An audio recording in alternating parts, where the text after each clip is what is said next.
2 নম্বর ওয়ার্ডের বাসুদেবপুরের রাস্তার বেহাল দশা স্থানীয় মানুষের কাছে বড় সমস্যার কারণ হয়ে দাঁড়িয়েছে।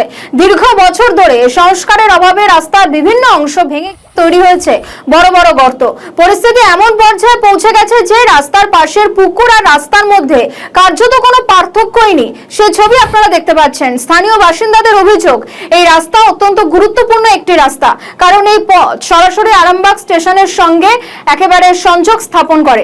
এলাকার মানুষের কাছেও এটি একটি গুরুত্বপূর্ণ শর্টকাট রাস্তা, যার মাধ্যমে প্রতিদিন বহু মানুষ দ্রুত বিভিন্ন জায়গায় যাতায়াত করতে পারেন। কিন্তু বর্তমানে সেই গুরুত্বপূর্ণ রাস্তায় পরিণত হয়েছে একেবারে মরণ ফাঁদে। সেই ছবি আপনারা দেখতে পাচ্ছেন। এটা রাস্তা না একটা পুকুর, সেটা হয়তো দেখে বোঝার উপায় নেই। সরকার পরিবর্তন হয়েছে, রাজ্যে পালাবদল হয়েছে, কিন্তু এখনো পর্যন্ত রাস্তার কোনো রকম কোনো পরিবর্তন হয়নি এবং স্বাভাবিকভাবেই স্থানীয় বাসিন্দারা তারা সমস্যার মধ্যে পড়ছেন, পাশাপাশি স্কুল পড়ুয়ারা তারাও সমস্যার মধ্যে পড়ছেন।